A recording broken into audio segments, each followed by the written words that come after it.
Bueno, le damos a todos la bienvenida en este otro capítulo de 8, 9, 10. Les agradecemos a todos los que nos estén acompañando. Hoy hemos recibido un amigo que ya ha estado el año pasado con nosotros y que, bueno, vuelve a estar con nosotros porque nos gusta recibir a los amigos y eso es lo importante también de esta programación. Y en este caso quiero presentar al doctor Hugo Esteva. Hugo Esteva es cirujano, profesor de la UBA y un hombre con un gran sentido común, que es lo más importante en la Argentina hoy, que es uno de los elementos que es tan poco visto, ¿no? Y te agradezco mucho, Hugo, por estar con nosotros. Muchas gracias a vos y al programa. Quiero decirte que la última entrevista que tuvimos juntos fue muy vista, fuiste una de las estrellas del canal. Me alegro. Quiere decir que hay mucha gente que te quiere y te valora. No me imaginaba, pero bueno, me alegro. Aquello fue improvisado, yo vine sin corbata, sí. No me tocaba consultorio ese día. Bueno, pero no importa, hoy parece que sí te tocó porque estás perfectamente vestido. Hugo, quiero preguntarte, desde el punto de vista médico también, desde el punto de vista de sentido común, que vemos hoy en la Argentina toda tan convulsionada, tan compleja, con un gobierno que nos hace la vida imposible, ¿no? que es tan difícil para todos los argentinos vivir, sea en todas las disciplinas. Y de repente me gustaría que me digas cómo ves la sociedad. ¿Cuál es tu percepción de la sociedad argentina hoy? ¿En qué condiciones está? ¿Ves una sociedad envalentonada? ¿Ves una sociedad agotada? ¿Ves una sociedad que está pergeñando un cambio? ¿Cuál es tu percepción? No solo como médico, sino, ¿no?, como ciudadano común. No, porque como médico es muy difícil. Después vamos a pedir los análisis clínicos. No, pero como médico uno no tiene habilidad ni tiene condiciones para hacer un diagnóstico social. Tal vez el hecho de convivir con mucha gente y haber convivido con mucha gente de todo tipo, porque así es nuestra profesión, si uno la ha ejercido activamente, más si la ha ejercido en un hospital, en fin, hace que tenga una cierta experiencia y un tipo de experiencia que a lo mejor no le llega a todo el mundo, porque es verdad que la gente nos cuenta cosas que por ahí no le cuenta a otros. Siempre pienso que nosotros vemos a los demás en su mejor momento, porque aunque es un momento de dolor habitualmente por sí mismo o por sus familiares, es un momento también de verdad, de sinceridad, de honestidad. No vienen a mandarse la parte con nosotros, no nos vienen a demostrar poder, ni riqueza, ni sabiduría. Vienen y se entregan. Y por eso es tan delicada la función del médico. Por eso, por lo menos yo siempre a mis alumnos siempre les he dicho, miren que ustedes ven a la gente en el momento que les entrega inclusive su pudor. Y ustedes tienen que dar valor a eso y ponerse a la altura de eso que se les entrega. Bueno, eso da cierta experiencia. Entonces, tratando de contestarte, yo a la sociedad argentina la veo hoy enervada, pero acallada. Enervada, pero en silencio. Voy a decir tal vez una barbaridad, cuando un anonimato colectivo, como fue el septiembre y como fue el 8 de noviembre, permite el rezongo, entonces la gente sale y rezonga, pero dentro del anonimato. Claro. Pero en cada lugar donde se trabaja, en las instituciones, yo veo que hay un silencio sorprendente. Vos fíjate qué pocas voces se han levantado concretamente esta semana dentro de la justicia. No tengo título para hacer un análisis fino de lo que ha pasado, pero mal que va, vengo una familia donde tíos, abuelos, mi padre, mi hermano, el grueso de mis amigos son abogados.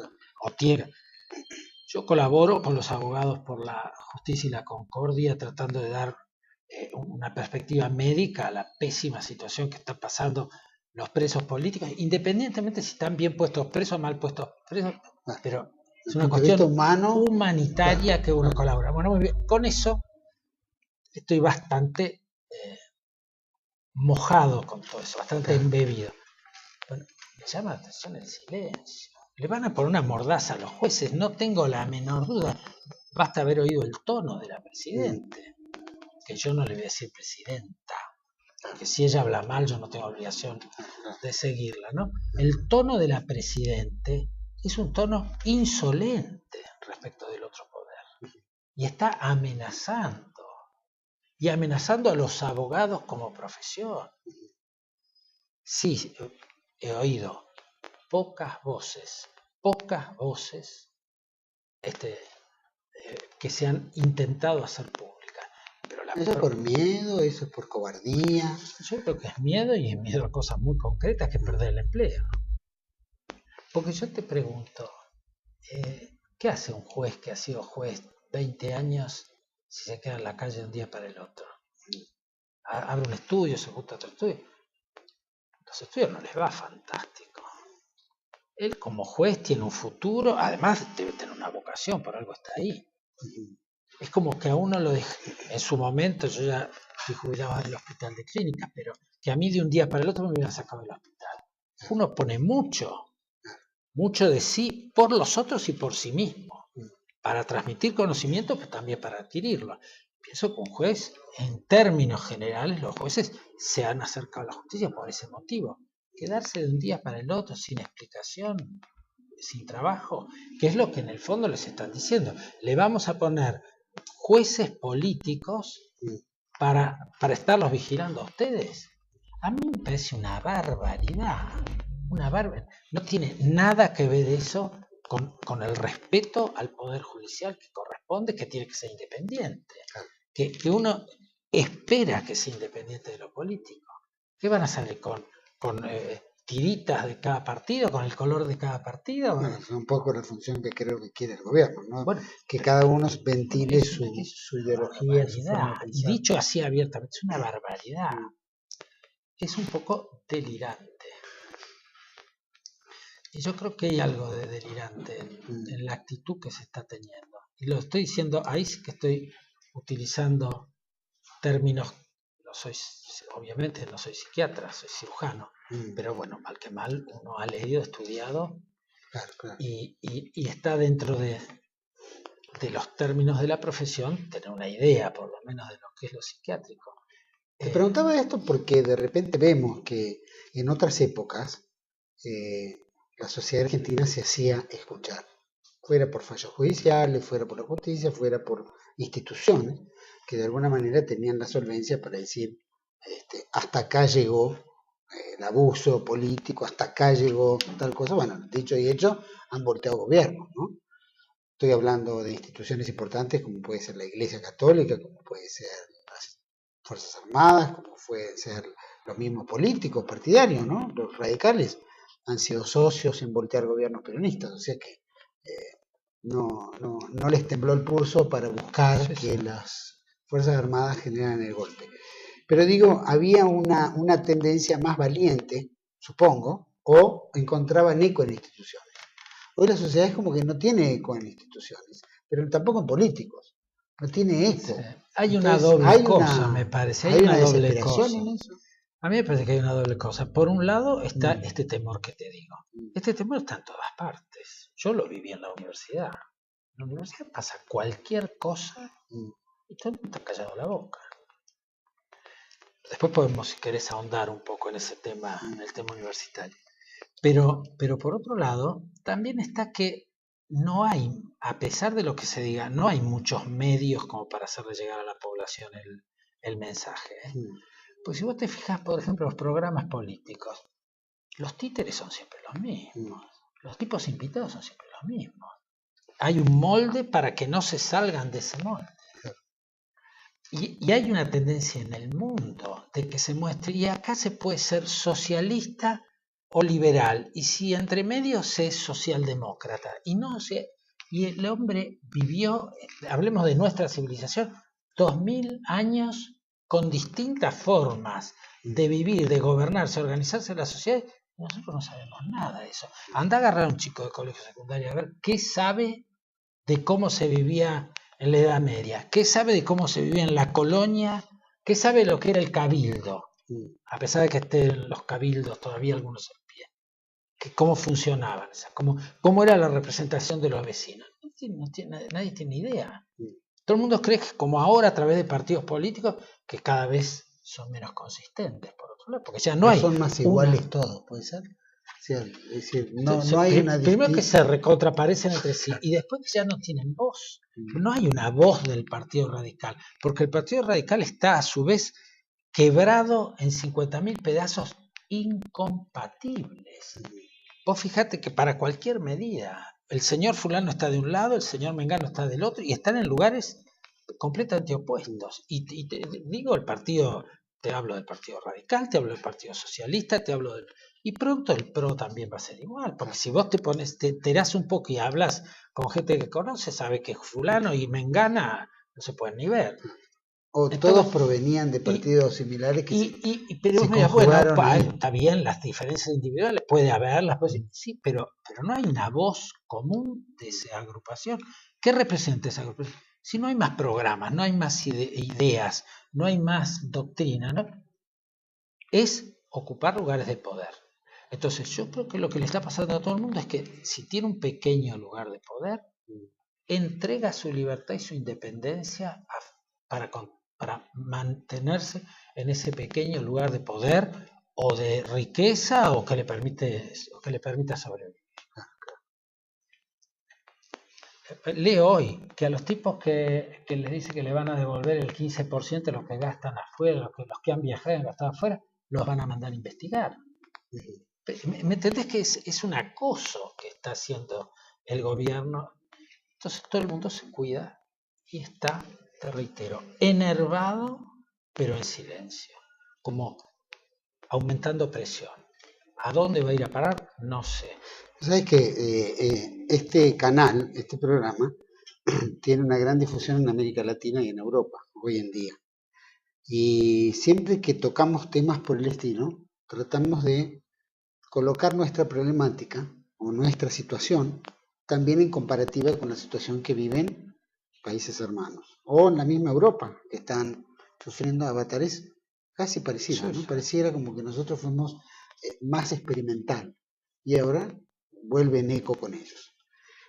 ¿Vos crees que este tema de la muerte de las ideologías, la globalización política, llamémosla, o la corporación política, es similar en América Latina como es en Argentina? ¿O es un efecto mundial que le ocurre también a los países europeos? Mira, yo viajo bastante, por razones de la profesión. He viajado bastante. Y te diría que la experiencia que tengo es que en cada sitio donde voy, el problema es similar. Vos vas a España, los españoles te hablan de los políticos como hablamos aquí nosotros. Para nosotros la palabra político es despreciable, pero ¿sabes dónde la oí por primera vez? Es decir, es un político, por primera vez en mi vida, en Estados Unidos. Hablar de un médico, sí, lo invitamos a tal, y que otro colega, no, ese es un político, como diciendo, ese no va a hablar, no va a decir la verdad. Ese va a decir lo que conviene, porque en este momento, pues es que en la medicina hay modas como para las corbatas. Entonces, va a decir lo que en este momento es científicamente correcto, para no decir políticamente correcto. Entonces, en Estados Unidos, no de ahora, años hace que vengo oyendo eso. Hay también un desprecio por la política. En Estados Unidos, hasta no hace mucho, había, en cambio, respeto por lo que ellos llamaban la administración. Sí. El norteamericano pensara como pensara, sabía, o por lo menos confiaba en que el aparato de la burocracia del Estado, que no es enorme, pero que sí era muy eficiente, le iba a responder. Y confía en eso. Últimamente ya ni siquiera eso sucede. De manera que yo creo que esta es una crisis de toda la civilización occidental. No sé qué va a pasar con la India, con la China, porque estoy ajeno y no tengo más que una noción superficial. Pero el occidente que nosotros conocemos, me parece que está en crisis todo. Y viene en crisis desde tiempo atrás, porque no se rehizo de la Segunda Guerra, no se rehizo. Pareció rehacerse en un momento y se ha vuelto a caer. Pues fíjate, Italia no tiene, los partidos políticos no existen más en Italia tampoco.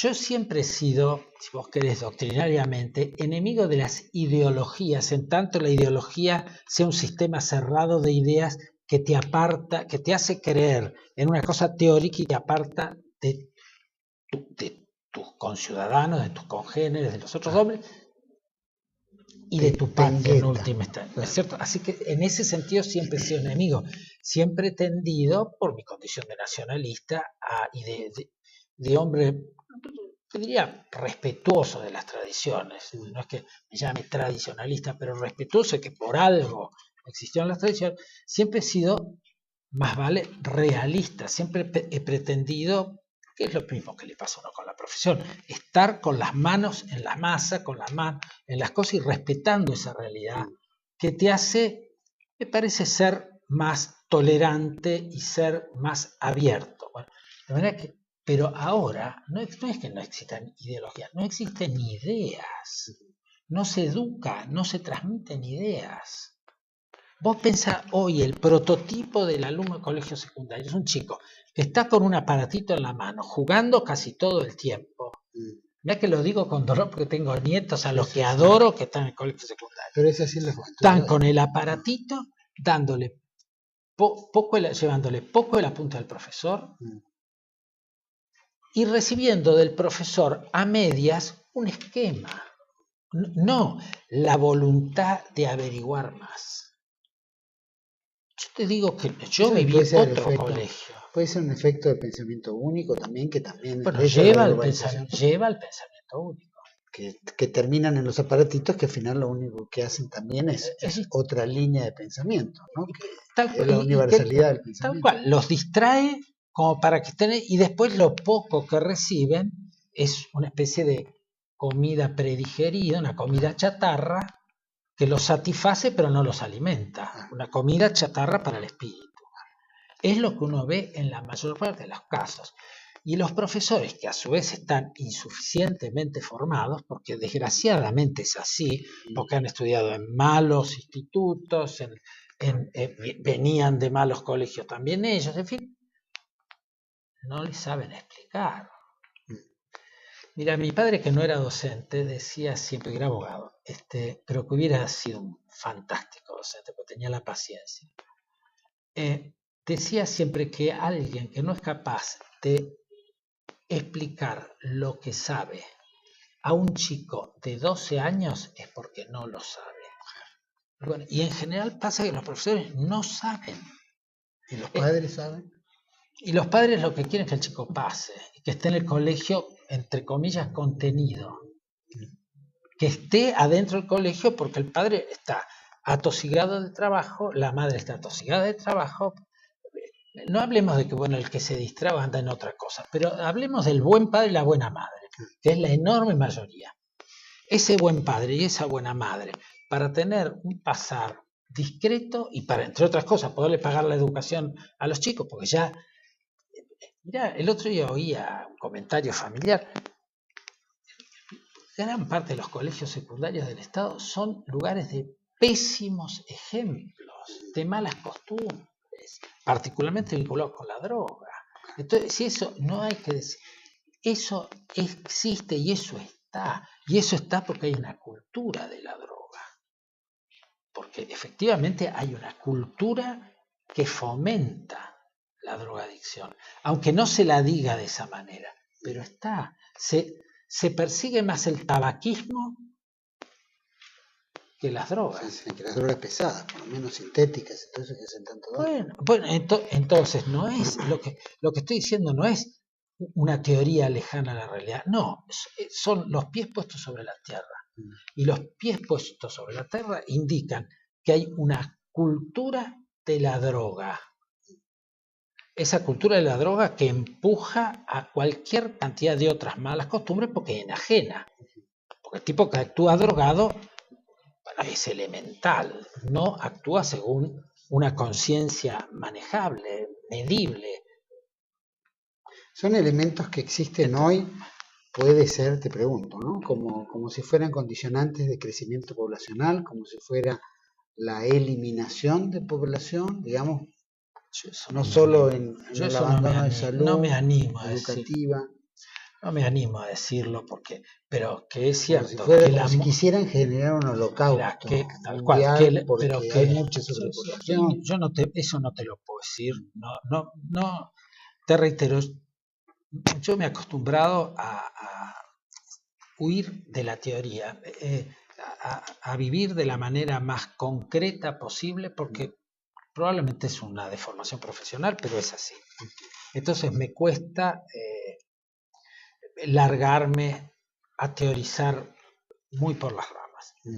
No obstante, creo que hay cosas que son evidentes. La mortalidad que hay en la Villa 31, en la zona de gente joven, mortalidad y desaparición de la faz de la Tierra, de gente que está completamente marginada, sí, perdida, porque está cerebralmente perdida. Pero eso no viene solo, eso viene por la influencia de los carteles, me figuro, por la influencia económica, por los bancos lavadores de dinero que han entrado al país, pero con bombos y platillos, que todo el mundo sabe que son grandes lavadores de dinero, y uno lo comenta y dice, bueno. En la política, los políticos son los usufructuadores de esos. Un amigo que ha trabajado mucho un amigo que ha trabajado mucho en la política de la provincia de Buenos Aires, que ahora está retirado, te diría, que era y es, creo, peronista, me dijo, pero Hugo, en la provincia de Buenos Aires hay 2 partidos, con la droga y sin la droga. Doy un testimonio que no es el mío, yo estoy alejado de todo eso, yo no estoy metido en la política, conozco a alguna gente, me interesa la política, pero en fin, la política rechaza en general al que no está dispuesto a bajar la cabeza frente a los factores de poder. Pero te cuento un testimonio de una buena persona que ha hecho toda una vida detrás de la política. Bueno, hay antecedentes de... Yo me acuerdo cuando vivía en Estados Unidos, que llego en el año 80 y tendría 21 años, 22 años, y me acuerdo que la gente en la facultad fumaba marihuana. Marihuana era lo más simple, después había hongo mágico, toda la sarta de que los anglosajones consumían en aquella época. Y nunca pensé que en la Argentina eso iba a ocurrir, jamás, porque estas eran cosas que yo veía porque era una cuestión de falta de afecto, ¿no? En la ausencia de afecto uno lo inclina a los vicios, por lo general ocurre, ¿no? O falta de formación, o falta de ideales, o de futuro, en fin. Entonces la gente acude a estas cuestiones artificiales, el alcohol, la droga, lo que fuera. Pero siempre pensé que era una cuestión imposible porque la sociedad argentina era como impermeable a este tipo de cosas, porque me acuerdo cómo vivíamos nuestra juventud. Y después, cuando viene el periodo Menem-Duhalde,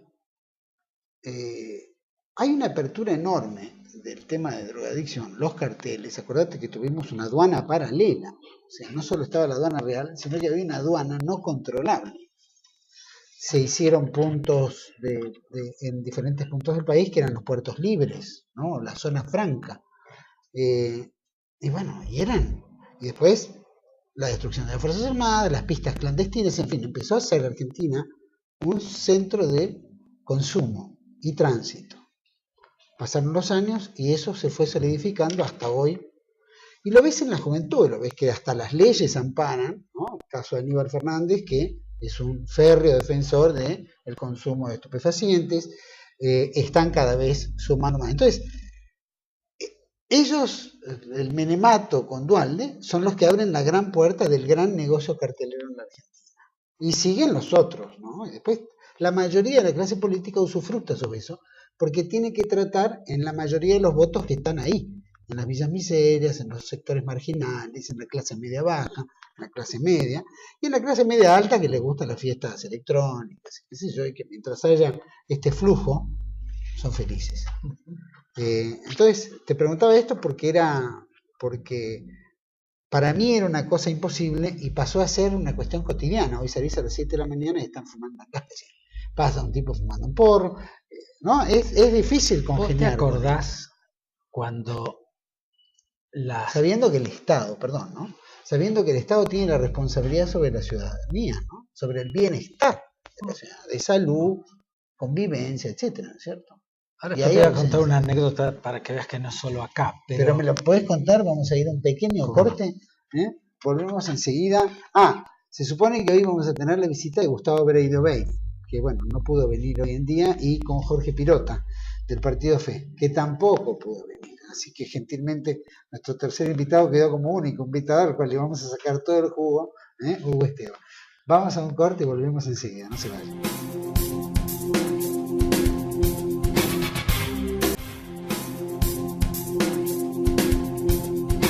Bueno, seguimos aquí en 8910 con el doctor Hugo Esteban y había quedado pendiente un cuentito. Voy a tratar de hacerlo breve.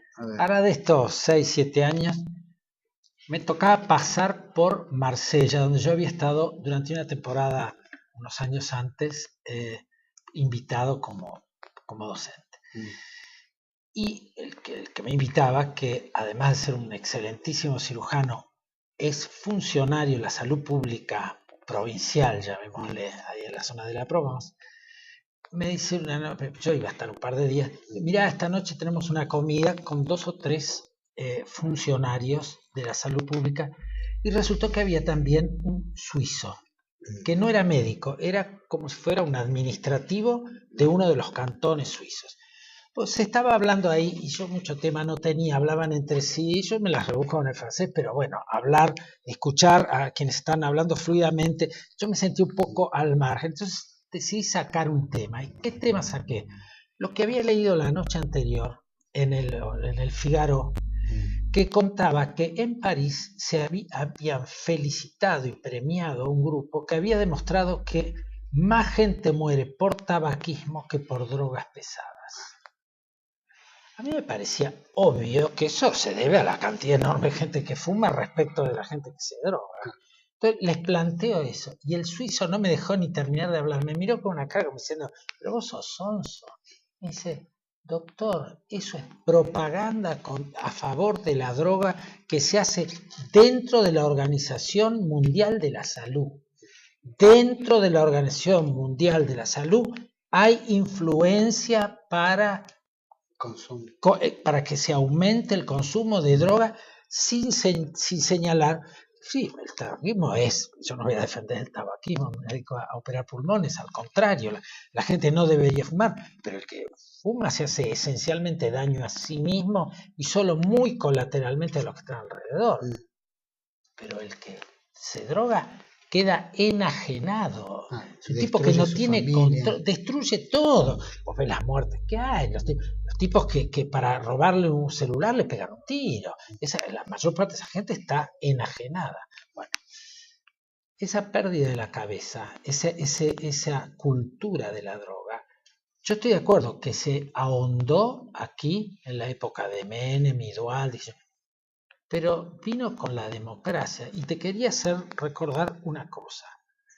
Cuando los argentinos desembarcaron en las Malvinas, lo recuerdo perfectamente.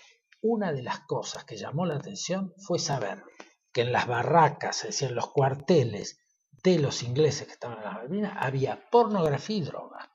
Eso salió en los diarios como una cosa que sorprendía.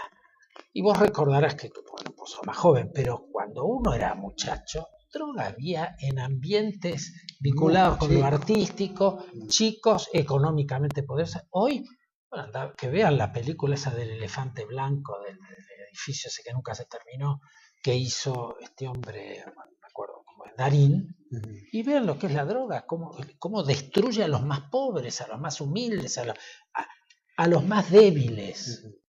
Pasa como con el aborto, son los más débiles porque no tienen recursos intelectuales, educacionales, sociales para enfrentarse a ese pseudo paraíso que les dura unos pocos días porque se hacen adictos y se van degradando, y se ve claramente. Es una película que desde ese punto de vista testimonial me parece que tiene un enorme valor. Bueno, es lo que está sucediendo, no estamos hablando de nada que no sea ajeno. Es lo que vos decís, pasás acá temprano, pasás temprano, y en este barrio de los tribunales, que ha sido, queremos decir dónde está. Cuando nosotros éramos muchachos, este era un barrio residencial, un barrio buenísimo. Sí. Digo, para los que nos quieran buscar, estamos en la zona de tribunales. Ahora hay que adivinar dónde. Por suerte es amplia. Decime, Hugo, y con respecto a esto que también adormece como una droga a la sociedad, que, digamos, cansa, agota, son los discursos presidenciales, que es como si uno se fumara, ¿no?, una droga, y aparte no puede cambiar de canal porque todos los canales te drogan con el mismo discurso. Un tema que nosotros nunca pensamos que ocurriría también en la Argentina es un discurso presidencial de apertura legislativa de 3 horas 41 minutos. 3 horas 41 minutos. Ni Fidel Castro. Chávez, creo que Fidel Castro, Chávez y ahora Cristina es el triángulo perfecto de utilizar y abusar de los medios o de los oídos de la pobre gente, pues. Son los que tienen que escuchar. Los que no pueden apagar el aparato sonaron. Sí. Pero te diría que me divirtió un poquito ver la cara de todos esos chupamedias que estaban ahí, que estaban con una cara de aburrido no podían ir total. Ni al baño. Te digo no podían hacer esa parte la disfruté. Pero se durmieron todos. Mira, yo creo que en gran parte y me hago cargo de lo que estoy diciendo. No, yo también. En gran parte de ese discurso hubo algo de lo que se llama delirio sistematizado. El delirio sistematizado es aquel que no es lo escandaloso decir yo me subo ahora, me pongo de pie acá arriba de esta mesa y digo yo soy Napoleón.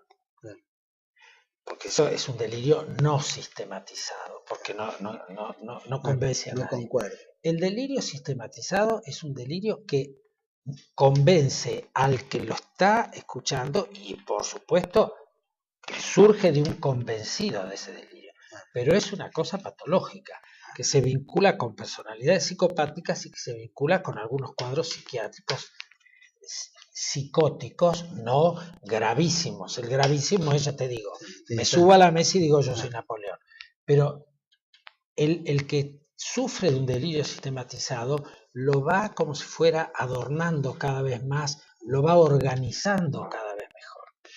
La diferencia entre la realidad que uno vive todos los días y lo que cuenta o le hacen contar o la convencen a la presidenta, porque ella también le deben dar el diario de Irigoyen, ¿no es cierto? Irigoyen era un tipo capaz, ¿no? Y sin embargo, bueno, los que estaban alrededor le contaban una realidad distinta de la que estaba sucediendo.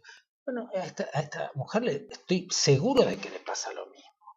Porque por otra parte, y lo digo, quiero ser honesto, a todos nos cuesta reconocer cuando nos equivocamos, a todos nos cuesta reconocer cuando hemos hecho una cosa mal hecha, cuando nuestro trabajo no da el fruto que esperamos.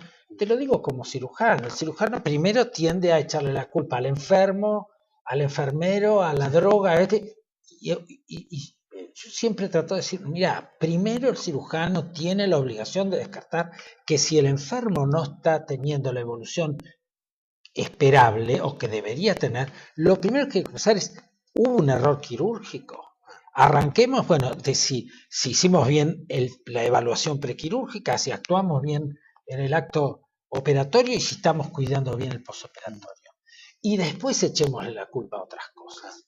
Pero primero examinemos a nosotros mismos. Bueno, a mí me parece que probablemente esta señora tiene poca capacidad para tolerar el propio error. La gente que está a su alrededor tiene miedo de marcárselos, porque un montón de tipos que osaron decir media palabra y desaparecieron del mapa de alrededor de la presidenta.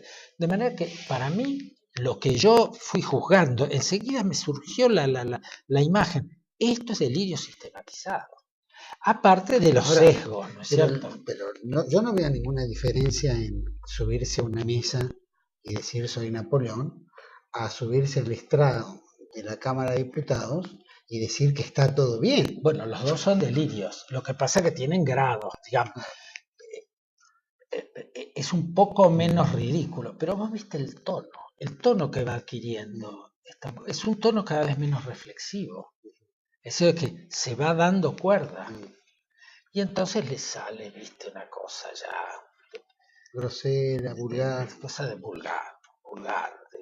Le sale esa cosa que yo no sé, que habrá sido... Que habla, como dijeron muy bien, no me acuerdo quién comentaba, parece que hablara en un bar.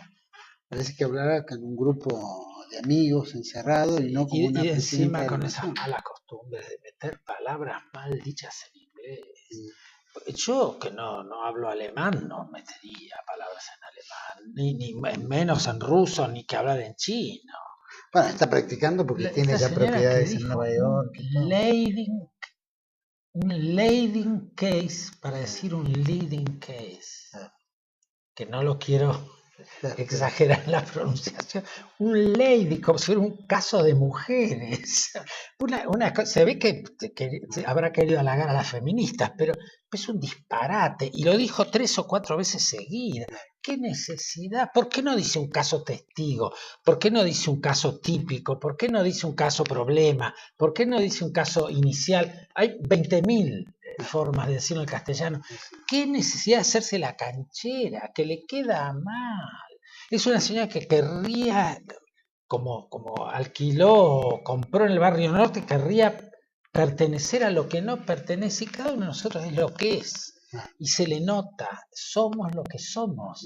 Esta señora está todo el tiempo actuando de otra cosa.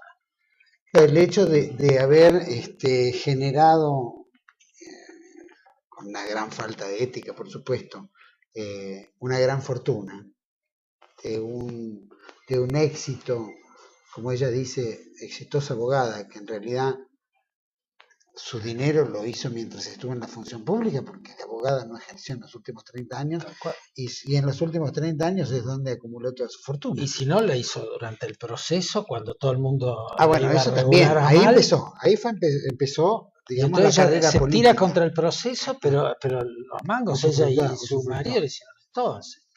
En ese aspecto, digo que su fortuna, que es la que conocemos, ¿no? la que está plasmada a través de los medios, digamos, lo que se sabe hoy en día a través de las agencias que se responsabilizan de acuerdo al crecimiento patrimonial de los individuos y los funcionarios. Pero está la fortuna que no conocemos, que son los testaferros, ¿no? Los testaferros a través de, por ejemplo, Eskenazi con los 3 o 4 bancos que tiene en el país, aparte del Banco de Santa Cruz, cuando tenemos parte de una YPF comprada sin dinero, ¿no es cierto?, que se autopagaba con las mismas ganancias de YPF, como la relación que tiene con la British Petroleum, con los ingleses, ¿no es cierto? Por eso decimos que fue la mejor candidata a presidente de Argentina, porque va a hacerse la que se pelea con los ingleses, pero es la mejor socia con los ingleses. Y en ese aspecto pregunto, no puede desarrollar una persona que creó su fortuna, que tiene un dominio sobre el Estado exponencial, donde de alguna manera nadie la contradice, y donde que no sepa, primero, que no sepa lo que está pasando en el alrededor y que le mienten las estadísticas alrededor y ella es un corderito que no sabe, o eso por un lado. No, corderito no es. La prueba es que ella compara el 2001, que era, no sé, la hoguera, sí, con el día de hoy. Y además deja de decir una cosa que es verdad, que es absoluta verdad, y es que la salida del país, el arranque del país, se debió a salir del 1-1 respecto del dólar, que es el problema que tiene Europa con el euro y el dólar, salir del 1-1 y poder empezar a vender lo que produce el país. Entonces, en ese momento se empezó a salir, y el marido de ella agarró y se subió a ese tren, que ya venía bien acomodado. Pero ya estaba realizado por Duhalde, que yo no soy dualdista. Yo no soy dualdista, pero es la realidad. El que le resolvió el problema a poder vender lo que el país produce, y además el problema a los productores agropecuarios que estaban ahogados durante la década del 90 por el 1-1, fue Duhalde. Que eso ni siquiera lo ha defendido bien Duhalde. Yo no sé por qué razón, pero tampoco lo ha defendido bien. Por lo menos no con el suficiente énfasis. Bueno, esta mujer lo ha borrado el mapa Duhalde, a quien en última instancia por error o por acierto le deben el sitio donde están, lo borró del mapa Duhalde y borró del mapa la raíz de esto. La prueba es que cuando de vuelta nos ponemos en una mala relación con el dólar, el país empieza a frenarse. Porque es natural, es lógico y es natural, a pesar del buen ciclo respecto a él. Pero querría terminar con un tema que es mío. Yo creo que a esta mujer le largan las cifras. Por ejemplo, el tema de la educación. Que se hicieron tantas escuelas, que tienen tantos alumnos. Lo que no dicen es qué están enseñando. Lo que no dicen es la cantidad de chiquilines que no repiten porque los meten a presión en el año siguiente para que obstruyan el conocimiento de los otros chicos que pasaron adecuadamente. ¿Te imaginas lo que es tener un aula donde hay 10 que merecerían no estar más y 20 que pasaron de grado? Esos otros 10 son la rémora. El resultado es lo que nosotros vemos. El resultado es lo que uno ha visto en la universidad. Y el resultado es lo que está pasando en la universidad, donde cada vez se enseña de una manera más alejada de la realidad. Yo te puedo asegurar que hoy, aunque te parezca mentira, están surgiendo profesores de cirugía que no saben operar, y me hago cargo de lo que digo. ¿Por qué? Bueno, ¿por qué? Porque los concursos se hacen sobre la base de papeles y sobre mucho la base de las internas, que toda la vida ha habido un poco, porque no somos angelitos, como dicen que había dicho el doctor Finocchieto en su momento cuando le preguntaban si había tenido complicaciones. Le dijo, obvio, he tenido todas las complicaciones porque yo no soy un cirujano angélico. Bueno, no somos angélicos. Ha habido siempre, en los mejores concursos ha habido manos que no correspondían. Pero de ahí a que se llegue al punto de que los profesores de cirugía ¿qué enseñan? Con un papelito a dibujar. Eso está pasando en toda la educación en general en la Argentina. Creo que he puesto un ejemplo que me toca porque me quiero hacer responsable de mis palabras.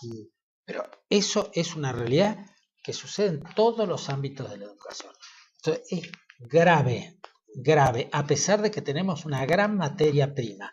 Porque si hay algo que a mí me ha satisfecho en todos los años durante los cuales me dediqué a la docencia, es el resultado con mis alumnos. Tipos brillantes que me han, no todos obvio, pero muchos que me han enseñado, ni hablemos de los residentes, porque los residentes además son más seleccionados, en fin, están en otro nivel. He aprendido montones con ellos, pero que hoy por hoy haya una falta total de selección de profesores y de alumnos en los niveles más altos de la enseñanza del país, es grave. Ahora, cuando la Presidenta dice que tenemos más científicos como nunca, que se han construido, como bien dijiste, escuelas, etcétera, etcétera, etcétera, ¿cómo te llega a vos ese mensaje? Yo te diría, ¿haciendo qué? ¿Qué están haciendo esos? ¿Haciendo qué esos científicos? ¿Dónde está el fruto? Se llenan la boca ahora con este asunto de Irán y yo por nuestra energía atómica. Le hicieron bolsa a la energía atómica. Efectivamente, nosotros estábamos en un lugar privilegiado, pero vendiendo la cuarta potencia. Pero bueno, cuando nosotros éramos estudiantes de colegio nos llevaban a la Comisión de Energía Atómica, donde era un orgullo y donde estábamos ahí ávidos de aprender a ver qué se... Hoy está complicado conseguir los radioisótopos en Argentina para fines médicos, me refiero. Si yo te tengo que decir, la medicina argentina desde el punto de vista técnico está, sobre todo en los lugares públicos, está enormemente atrás. Lo que llaman la brecha tecnológica es cada vez más amplia.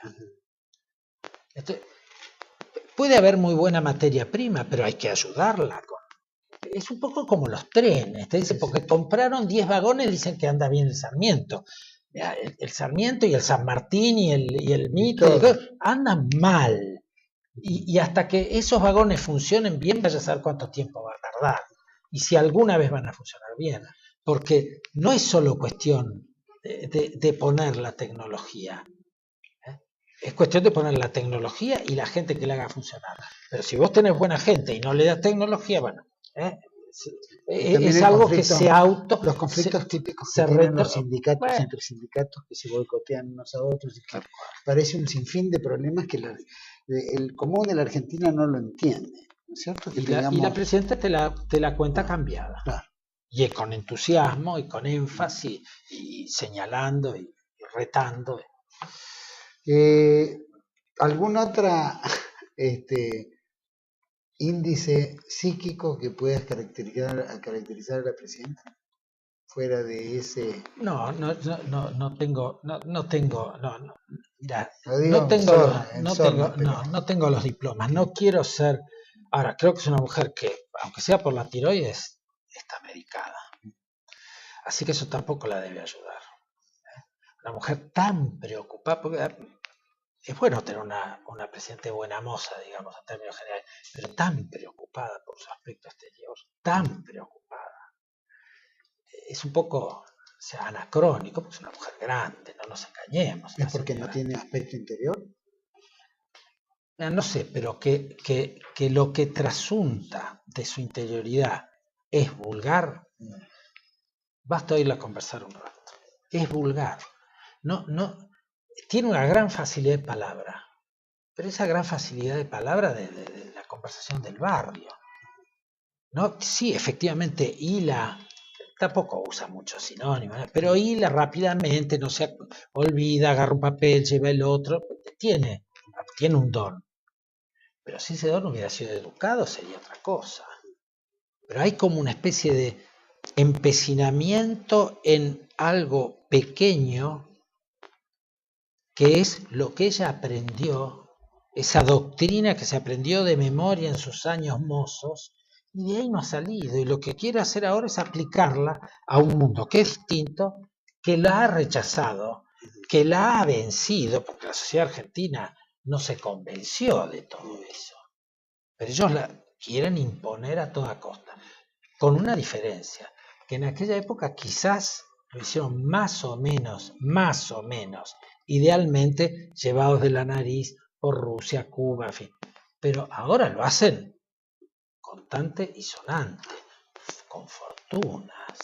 ¿Cómo puede ser que un señor que salió de la nada se compre una petrolera, todas las agencias de cable, de radio, televisión, de noticias? ¿Cómo? ¿De dónde? No. Sí, es vergonzoso la cleptocracia que está gobernando y Por Dios. Que se ha dado en Por Dios. Hugo Esteban, muchísimas gracias por haber acompañado aquí en 8910. Esperamos tenerte de vuelta porque las reflexiones son muy vivas y son muy importantes. Porque la sociedad también necesita que se le explique un poco cuál es lo que ven otros, ¿no? Cuál es la perspectiva de otros y cuál es la situación general que vivimos. Hemos chapuceado en esto, pero ha valido la pena. Muchas gracias. Así que te agradezco muchísimo por habernos acompañado. Y bueno, no hemos tenido la oportunidad de tenerlo a Gustavo Breidebey, no hemos tenido la oportunidad de tenerlo a Jorge Pirota. Una lástima, esperamos la semana que viene por lo menos tenerlo. Sé que la semana que viene lo vamos a tener a Antonio Caponeto y lo vamos a tener a Gustavo Breidebey, separados, claro, y conversando un poco de todo esto que vivimos en Argentina. Y como reflexión final, hemos escuchado el extenso discurso que nos ha dormido de la Presidenta de la República. Bien ha dicho Hugo Esteban, dista enormemente de la realidad. Creo que viven su propio mundo, tratan de vender ese propio mundo a todos. Es como la vieja libro de 1984 de George Orwell. Ellos ven su propio mundo y quieren que ese mundo sea parte de todo el nuestro. No existe la inflación, no existe la pobreza, no existe nada de lo que hoy en Argentina ha crecido en en números exponenciales. Basta ver radiografías de algunas villas para ver lo que ha crecido en los últimos solamente 10 años el kirchnerismo.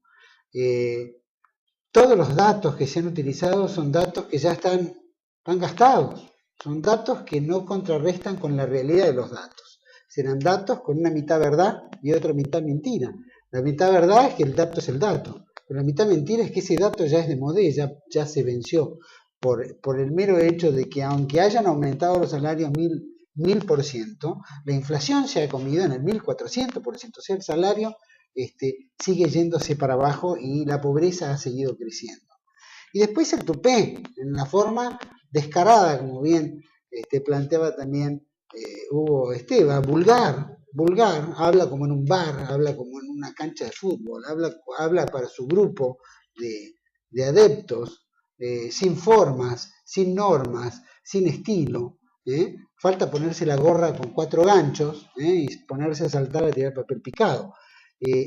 Se ha ido de la responsabilidad que tiene la Presidenta de la República en el Congreso, que es el poder legislativo, el poder judicial, donde se ha presentado este proyecto de 10 años que la gente no quiere saber en los 10 años, porque hace 10 años que venimos escuchando los años que estuvieron, siempre empiezan desde que llegaron hasta ahora, no empiezan en el último año que hicieron, que evidentemente si lo hicieran sería un fracaso nacional, sería tremendo, descubriríamos absolutamente todas las falencias. Por supuesto no les importa la muerte de los argentinos, no les importa la cantidad de droga que entra en Argentina, no les importa la falta de educación, no les importa la seguridad. Ha hablado esta mujer de que han aumentado el presupuesto de seguridad de 2.900 millones a 23.000 millones, ¿no? De 75.000 fuerzas de seguridad a 100.000. Sin embargo, esto no existe, porque roban en las calles, matan en la calle, la gente... Es decir, la inseguridad está palpable, está vista, no es ni sensación ni una idea, es una realidad. Y evidentemente vemos que son autómatas, ¿no? Fundamentalistas, no entienden que la realidad es otra, ven la propia y quieren que nosotros aceptemos, por las buenas o por las malas, la visión que ellos tienen. Y ese es el grave defecto que nos está afectando a los argentinos. Y ese es el despertar que tenemos que tener nosotros hacia el futuro.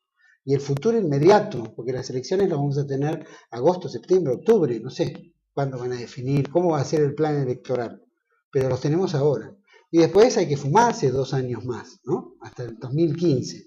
2015 donde hay que terminar esta historia, terminarla y que la Argentina salga para adelante. Salga en unidad, salga con criterio, salga con fe, salga con la recuperación de valores, demoler lo que ellos demolieron y volver a construir lo que creemos que debe ser una sociedad sana, ágil, próspera, con el pueblo feliz, como hablaba el general Perón, con el pueblo feliz. Y eso es lo que deseamos todos tenerlo. Vamos a tener que utilizar mucha conciencia, mucho trabajo en unidad para estas próximas elecciones. Que no sé si va a haber, no va a haber, si van a terminar bien o mal. Si llegaremos a un segundo mandato, si habrá composición de la Constitución, eso no lo sabemos. Pero lo único que sí sabemos es que tenemos que gestar la unidad, porque la unidad va a ser la fuerza del cambio de la Argentina hacia el futuro que queremos. Nos esperamos el próximo martes, el más 8-9-10. Muchísimas gracias.